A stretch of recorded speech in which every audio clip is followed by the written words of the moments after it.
Cœur de ville au sud-ouest de la Grand Place, la place du marché aux herbes accueillera en 1897 la statue de Marie Fouret.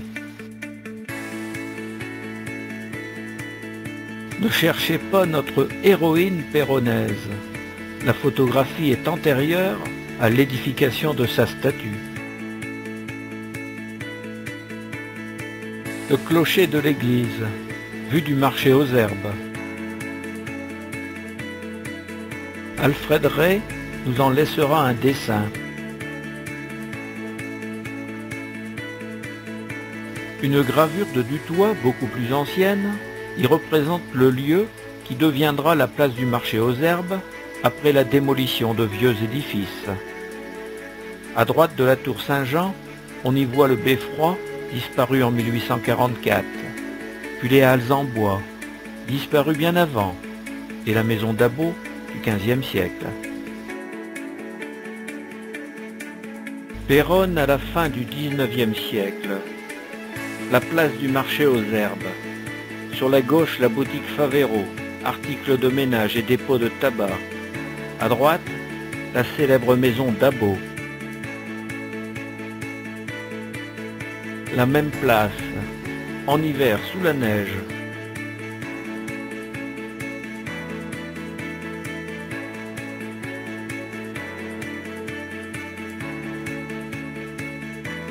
La statue de Marie Fouret a été inaugurée le 25 juillet 1897, en grande pompe, par un parterre impressionnant d'autorités civiles et militaires, dont M. Jules Méline, président du Conseil des ministres. Elle est l'œuvre du sculpteur picard Athanase Fossé. Le bronze provient de la fonte d'un canon offert par le ministère de la Guerre. Symbole mythique de résistance à l'ennemi, c'est le premier acte de préparation psychologique de la revanche après la défaite de 1871. Le 25 juillet 1897, Madame Eugène Quentin présente son carton d'invitation qui lui réserve une chaise avec les autorités lors de l'inauguration de la statue de Marie Fouret. La ville est pavoisée. Les drapeaux flottent à tous les balcons. Deux immenses banderoles bleu-blanc-rouge tombent du campanile de l'hôtel de ville. Un gigantesque arc de triomphe théâtral trône devant l'entrée de la mairie. Pour convertir cette aventure locale en événement national, le journal Le Petit Parisien, supplément littéraire illustré, numéro 443 du dimanche 1er août 1897, en présentera une gravure homérique. La municipalité fera frapper une médaille aux armes de la ville pour pérenniser cet événement. La statue de Marie Fouret, brandissant le drapeau pris aux impériaux lors du siège de 1536, fait face à l'hôtel de ville. Elle a été installée à l'emplacement de l'ancien beffroi démoli en 1844 pour cause de menace d'écroulement. Une plaque de bronze relatant les faits d'armes de l'héroïne est sertie sur le socle de la statue.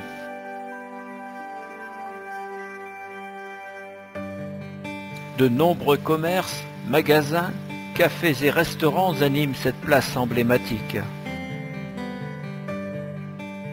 Les habitants sont fiers de leur illustrissime péronnaise. Lors de sa première visite en ville, il n'est pas rare que l'hôte soit conduit au pied de la statue, où il lui est narré avec force détail les exploits de l'héroïque dame de bronze, Marie Fouret.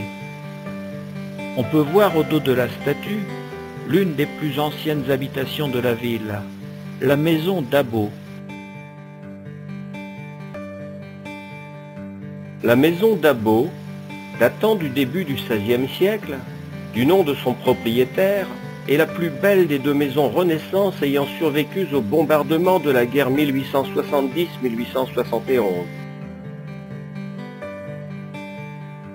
Situé à l'angle du tournant de la rue Saint-Furcy et de la place du marché aux herbes, l'édifice du débit de boissons est orné de nombreuses statues en bois. L'une d'elles est dédiée à Saint-Antoine. On peut l'admirer au musée d'Héricourt. Le recueil familial intitulé « Registre, lettres et notes d'une famille péronnaise » par François Furcy et Henri Dabot, publié à Péronne en 1893 par Eugène Quentin, 33 Grande Place, nous donne quelques précisions sur son statuaire mutilé à la Révolution. François Dabot, qui venait d'acquérir la maison en 1826, l'une des plus vieilles de Picardie, fait alors restaurer les statues en bois par M. Dufour, l'un des sculpteurs restaurateurs de la cathédrale d'Amiens. De la place du marché aux herbes vers l'angle de la rue Saint-Furcy, nous y trouvons Saint-Dominique, Saint-Nicolas, Saint-Quentin, Sainte-Marguerite et Saint-Pierre. À l'angle, au rez-de-chaussée, la Sainte Vierge. Presque effacée à coups de hache à la Révolution, celle-ci n'a pas été rétablie. En effet, placée là, à hauteur d'homme, la restauration n'a pas été autorisée pour éviter que les têtes des passants s'y cognent. Plus haut, à l'étage, toujours à l'angle Saint-Michel. Au rez-de-chaussée, de l'autre côté en partant du coin, Saint-Éloi, puis Saint-Furcy, dans la rue qui porte son nom. Enfin, Saint-Jean-Baptiste et Saint-Antoine. Beaucoup d'autres détails et anecdotes fourmillent encore dans l'ouvrage de la famille Dabot.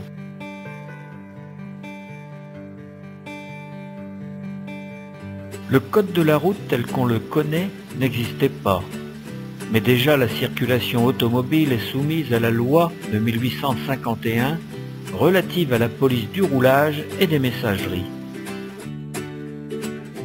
En 1899, un décret limite la vitesse de roulage à 30 km/h en race campagne. À Péronne comme ailleurs, l'article 11 du décret dispose que nul ne pourra conduire une automobile s'il n'est porteur d'un certificat de capacité délivré par le préfet du département de sa résidence sur l'avis favorable du service des mines. Et l'article 32 prévoit le retrait de ce certificat par arrêté préfectoral après 2 contraventions dans l'année.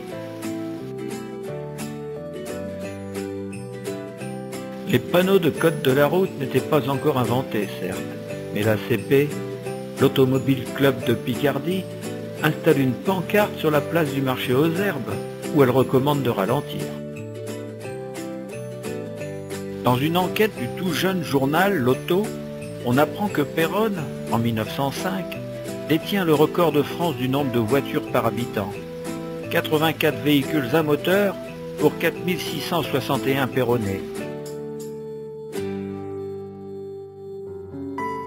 À droite de la maison Dabot, les 3 tournants de la rue Saint-Furcy pivotent derrière les immeubles. C'est par ce goulot d'étranglement que passe toute la circulation de la route des Flandres. Voyez cet imposant attelage de bœufs. Que de jurons et vociférations quand charretiers et bouviers se croisent dans un si petit passage.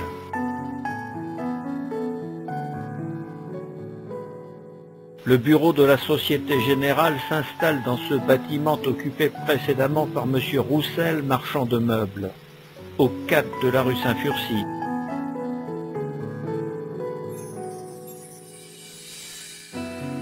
La création de la Société Générale, pour favoriser le développement du commerce et de l'industrie en France, remonte au 4 mai 1864. Le décret d'autorisation est signé Napoléon III. La place du marché aux herbes est la grande place, vue d'une fenêtre de la maison Dabot. Sur la gauche se dresse l'immeuble de la Société Générale. Vue d'une fenêtre de la Société Générale, un coin de la place du marché aux herbes et une partie de la grande place.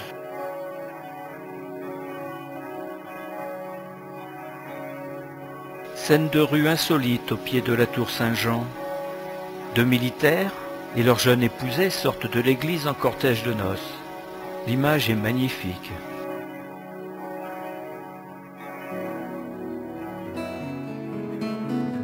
Près de l'épicerie centrale Ménétrier, du bazar Péronnais marchandises, de la maison Larue marchand de nouveautés, et surveillé de près par la statue de Marie Fouret, Le marché s'installe depuis toujours, le samedi matin sur la place du marché aux herbes. Boucherie, charcuterie, salon de coiffure, parfumerie, marchands de chaussures, cafés et beaucoup d'autres enseignes animent aussi l'endroit. N'oubliez pas d'entrer dans la charcuterie à Saint-Antoine, tenue par M. Édouard Godefroy. Comme le mentionne une facture, sa spécialité, andouillette et galantine péronaise, est un régal. Au marché, le commerce y est prospère.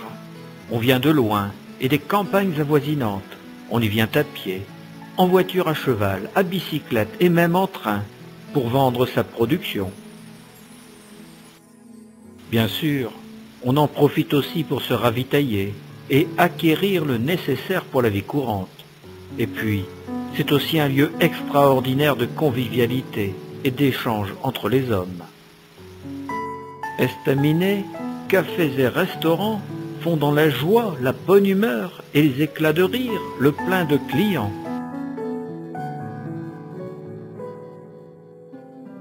Propagande, carte postale idyllique de l'occupation allemande. Un petit Péronnet dans les bras d'un soldat ennemi. Le soldat pose devant la statue de Marie Fouret, avec derrière lui les ruines encore fumantes de la sous-préfecture. Bon gré, mal gré, l'occupation est réalité, et il faut s'y soumettre. La commandanture s'installe au premier étage de la mairie. Au balcon flotte un drapeau allemand.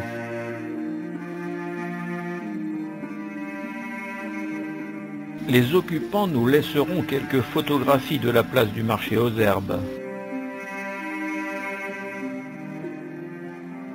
La maison d'Abo est maintenant transformée en Soldatenheim, maison du soldat.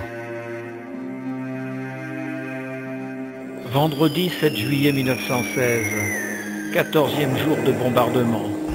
Les gros coups n'ont pas cessé de toute la nuit, faisant un roulement continu. On voit dans le ciel les traînées lumineuses des bombes décrivant leur trajectoire. Vers 10 heures du matin, il y a un redoublement de violence. C'est le centre de la ville qui écope. Les maisons Larue et Vanègre sont touchées en pleine façade. Et l'église, où il n'y avait jusqu'ici que des dégâts de vitres brisées, a sa façade écorniflée. Les motifs de sculpture tombent dans la rue Saint-Jean. Fassol. Le front se rapproche. Les Français tiennent les hauteurs de la maisonnette et les bombardements sont incessants. De nombreuses maisons sont pulvérisées par des obus. Le 8 juillet 1916, la municipalité reçoit l'ordre d'évacuer la ville. Toujours sous les bombardements incessants, quelques rares Péronnais récalcitrants se terrent dans leur cave, bravant l'ordre d'évacuation. À bout de vivre, le 22 juillet, ils quittent la ville, pour Roiselle. Photographies allemandes de fin 1916. La place du marché aux herbes. La maison d'Abo et les ruines de l'église. Plus aucun Péronnais n'habite la ville depuis juillet. Dans la neige de février 1917, voici la maison d'Abo. Le détail de sa façade très endommagée laisse toujours apparaître une pancarte où il est écrit « Soldatenheim », maison du soldat.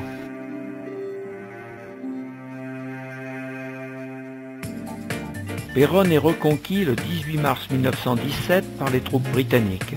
La presse anglaise, The Illustrated War News, du 2 mai 1917, relate et commente à sa manière la venue du président de la République française à Péronne par un article homérique. Les officiers britanniques, après la conquête de la ville et avant la visite du président Poincaré à Péronne, décorent le socle de la statue de la fameuse héroïne péronnaise du XVIe siècle, Marie Fouret. La statue, qui était en bronze, a été brisée et fondue par les Allemands qui l'avait remplacé par un mannequin. Soit, la statue de Marie Fouret a été volée par les Allemands pour son bronze. Mais comble de l'ironie, elle a été remplacée par un mannequin provenant d'un magasin de mode. Aspect d'une maison particulière de la place du marché aux herbes. Dubitatif, son propriétaire rentré à Péronne contemple les dégâts. Il ne pourra dormir dans sa maison.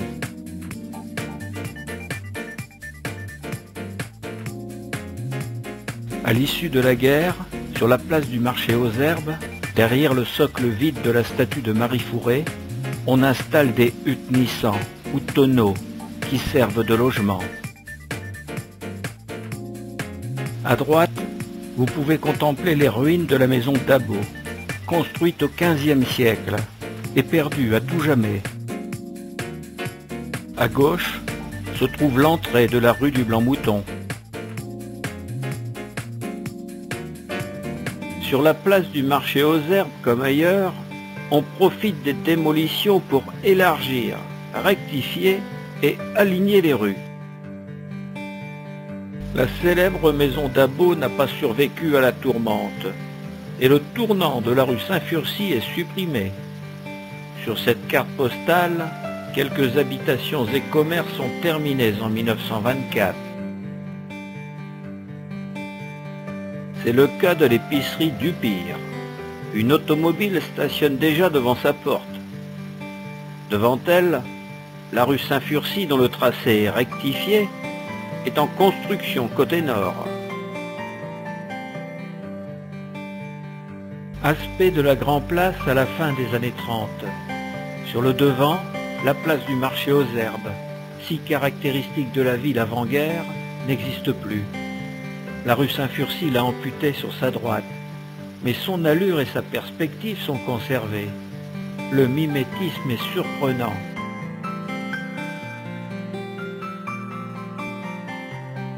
Les deux vues sont prises du même endroit, de la maison d'Abo, bâtie du XVe siècle, et du bâtiment qui lui a succédé. À gauche, l'immeuble du magasin Stocks américain remplace celui abritant les bureaux de la Société Générale. La statue de Marie Fouret, refaite à l'identique, est maintenant square Saint-Jean, façade sud de l'église. Sur ces deux photographies, des arbres masquent partiellement l'indestructible édicule, rescapé de la Grande Guerre.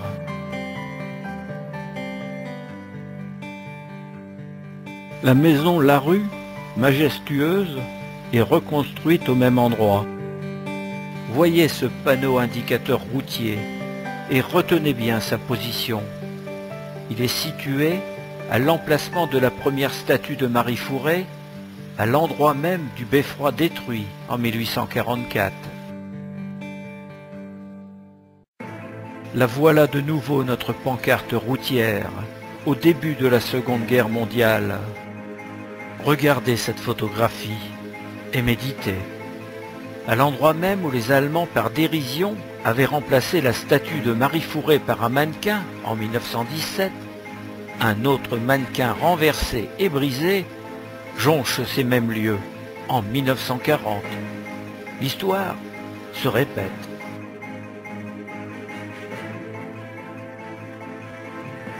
À l'angle de la place du marché aux herbes et de la Grande Place, voici ce qu'il reste du magasin Larue incendié. Ironie du sort. Au frontispice est encore gravé « Maison fondée en 1792, détruite en 1870 et en 1916, reconstruite en 1873 et en 1924. La maison Ménétrier a aussi brûlé le même jour, le 24 mai 1940, obus égarés de la bataille du Santerre, qui ont mis le feu sur tout le côté sud de la Grande Place.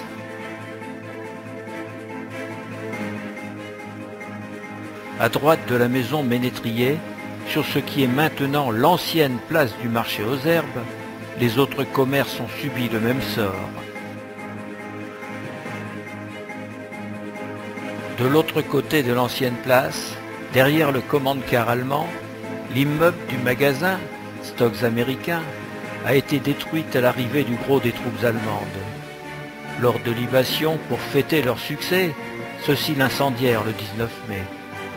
Le nom, Stocks Américains, les a peut-être indisposés.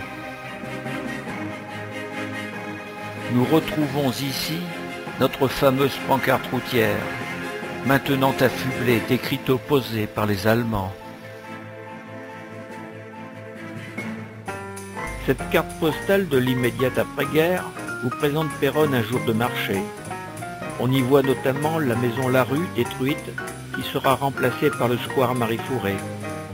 Et en face, l'endroit débarrassé des ruines, de la maison Ménétrier. On peut aussi apprécier l'étendue des autres immeubles mutilés de la Grand Place, devenue après-guerre, place du commandant Louis Daudré.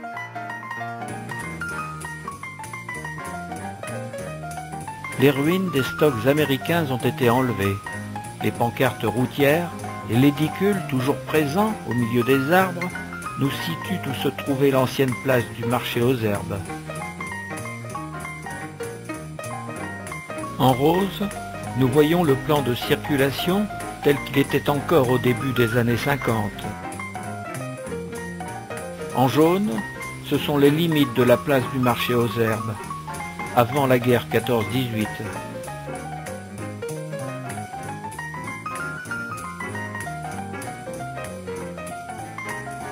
Le quartier a bien changé. La place du marché aux herbes est rayée des photographies. Des immeubles modernes remplacent les ruines. La rue du Gladimont est élargie et deviendra bientôt exclusivement piétonne. Toute récente, la rue Louis XI est tracée. Une nouvelle statue en pierre de notre héroïne péronnaise, Marie Fourré, sera installée en 1996 dans le petit square occupé jadis par la maison Larue.